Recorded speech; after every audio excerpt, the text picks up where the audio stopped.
everyone, I'm back with the third set of idioms. So, the first idiom is get along with. Get along with means to have a very good relationship with someone.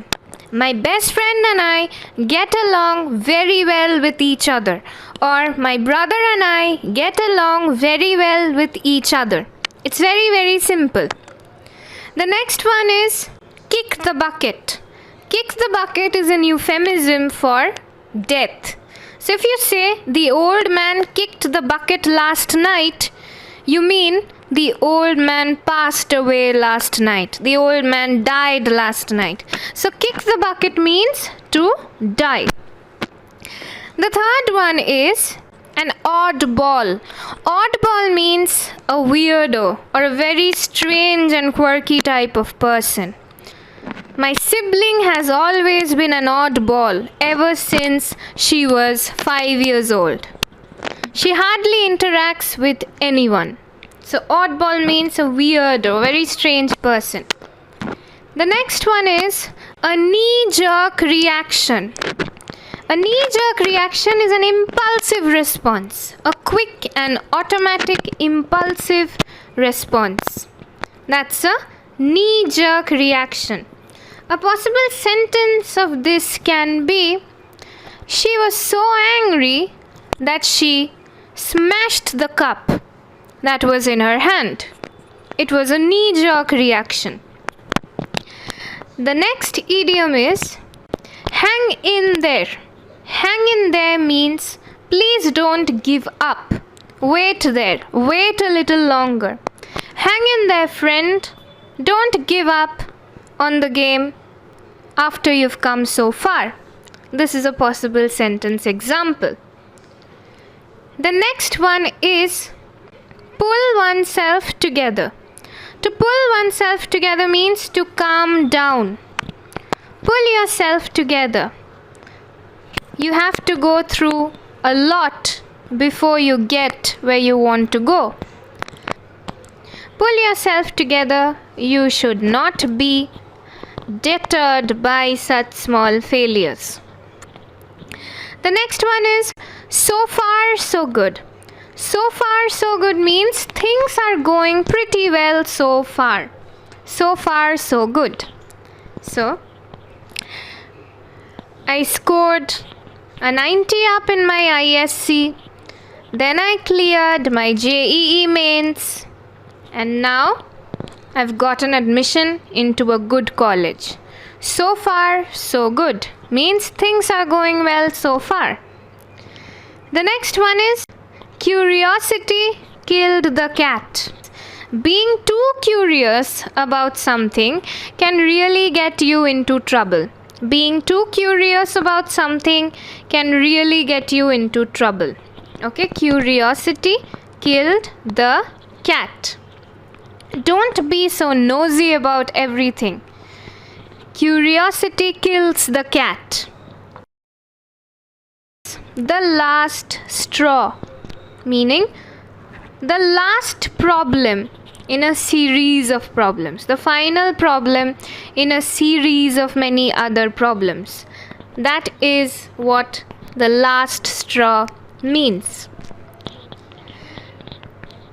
The next one is to be joined at the hip. To be joined at the hip means to be extremely, extremely close to a person. Joined at the hip, always together. To be inseparable. You cannot see two close people away from each other for too long. They are so close. So, my best friend and I used to be joined at the hip when we were in school, meaning we used to be so close that we were almost inseparable. Nobody could separate us. The next one is elbow grease. Elbow grease means very hard physical effort. Very hard physical effort.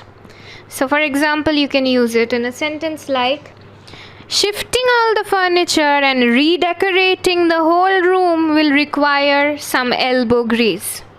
Shifting all the furniture and redecorating the whole room will require some elbow grease, meaning it will require some really hard physical effort. The next one is barrel of laugh. Barrel of laugh. B-A-R-R-E-L. Barrel of laugh.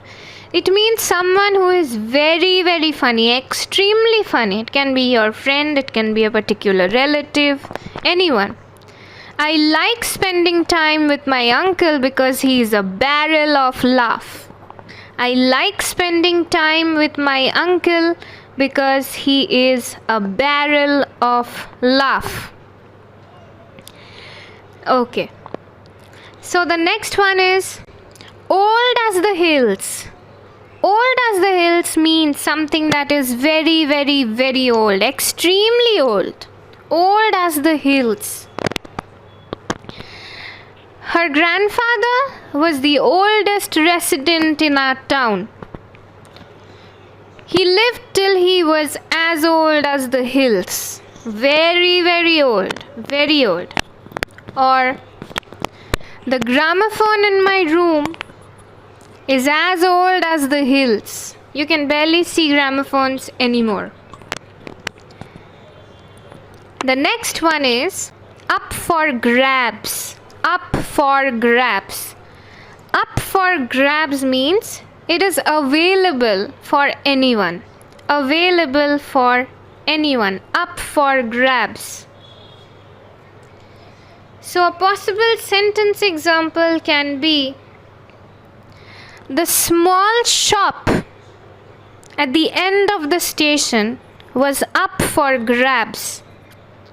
The small shop at the end of the station was up for grabs, means it was available. Anyone could go buy that shop and start selling something there. Up for grabs, available for anyone. The next one is see eye to eye.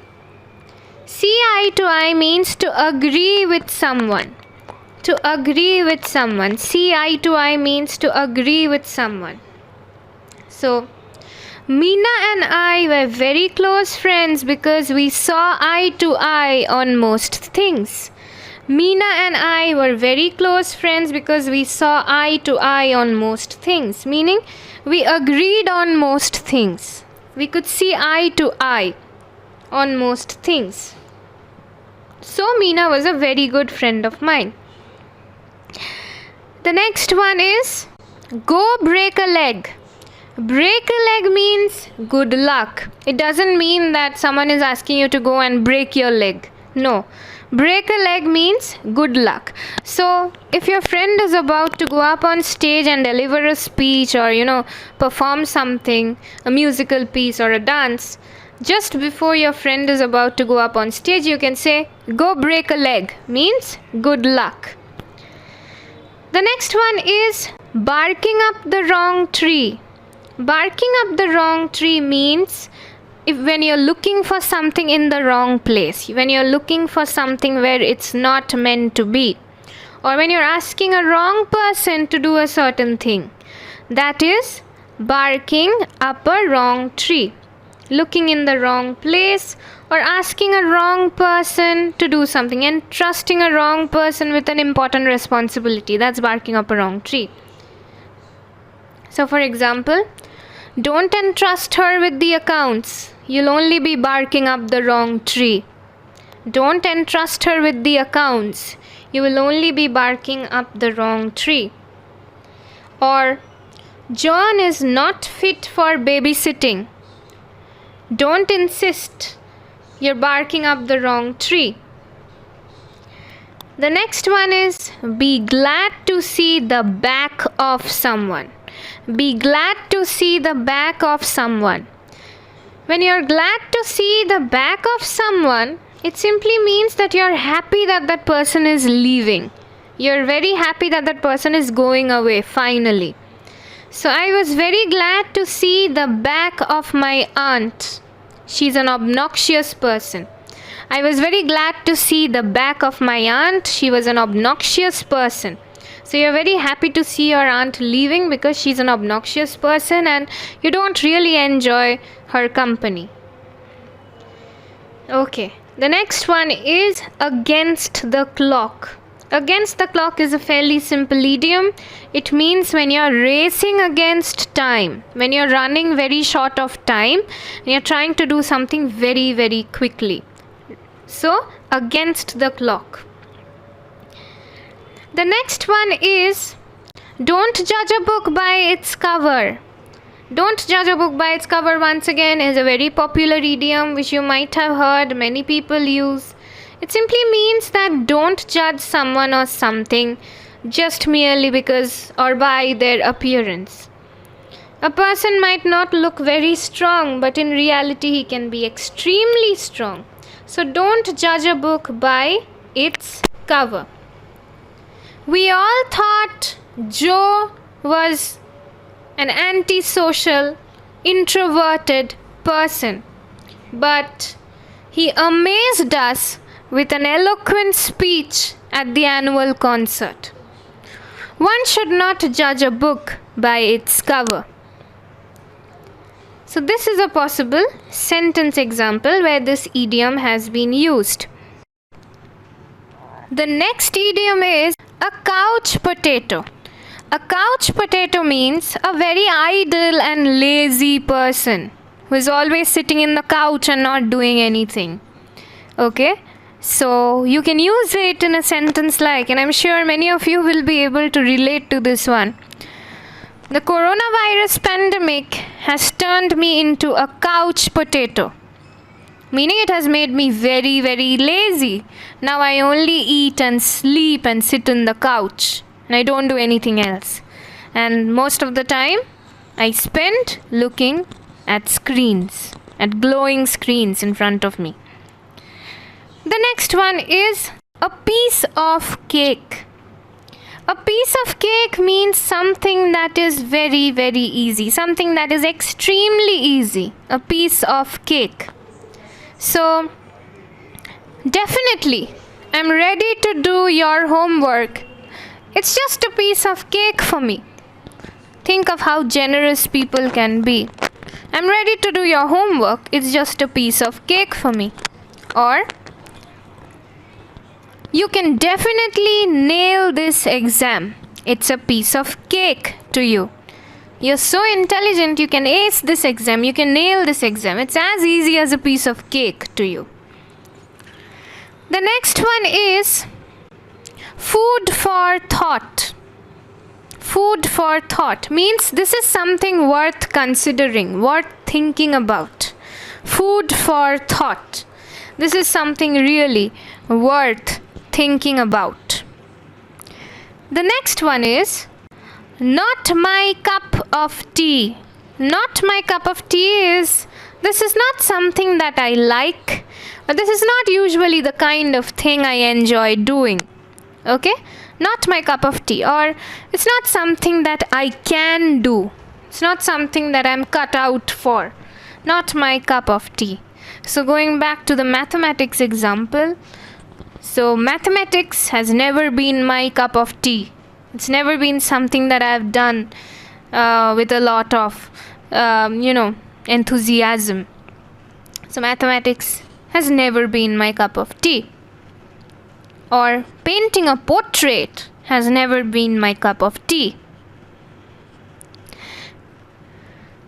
The next one is the apple of someone's eye. The apple of someone's eye. The apple of someone's eye means to be someone's favorite person, to be really admired or adored by someone. So, my brother was the apple of my grandmother's eye. My brother was the apple of my grandmother's eye. The two were inseparable. You could hardly separate them. They adored each other so much that they were always together, because my brother was the apple of my grandmother's eye. The person that my grandmother adores very, very much. The next one is the icing on the cake. It means something very positive that already happens in a very good situation. Okay? something very positive that already happens when the situations are good. Like the situations were already good, quite good in fact. And on top of that, something very good happens. Icing on the cake. So just like, the cherry on top, icing on the cake. It's all the same. So, Rahul had already topped in his ISC. Winning the cricket match was just the icing on the cake. Rahul had already topped the ISC. Winning the cricket match was just the icing on the cake. See, it was already good for him. He had topped ISC. And on top of that, he also won the cricket match. So, two good things happening together. Icing on the cake. The next one is to bring home the bacon, meaning to earn the income, to earn the livelihood. Okay? To bring home the bacon, to earn income, to earn the livelihood. He had a family of 5 and he was the only one who brought home the bacon. He had a family of 5 mouths to feed, and he was the only one who brought home the bacon, meaning he was the only earning member of that family of 5. He was the only one who brought home the bacon, meaning he was the only earning member of the family. And now, time for a bonus idiom. Like chalk and cheese, meaning opposites. Okay? Like chalk and cheese means completely opposites. You cannot compare chalk with cheese, right? They are completely two very, very different things. So, when you want to put two very different things together, you can say that they are like chalk and cheese. For example, don't put Rahul and Ravi in one single team. They are like chalk and cheese. Meaning Rahul and Ravi, they are extremely different from one another. Don't put them together in a team. It's likely that they won't be able to see eye to eye and walk peacefully. So don't put them together. So chalk and cheese, there's another idiom, bread and butter. But don't make the mistake. Chalk and cheese means two things that are very, very different from one another. But bread and butter on the other hand, means the basic necessities. Bread and butter means the basic necessities. Okay? So don't get confused between these two. Thank you. That's all for this video. See you once again in the next video.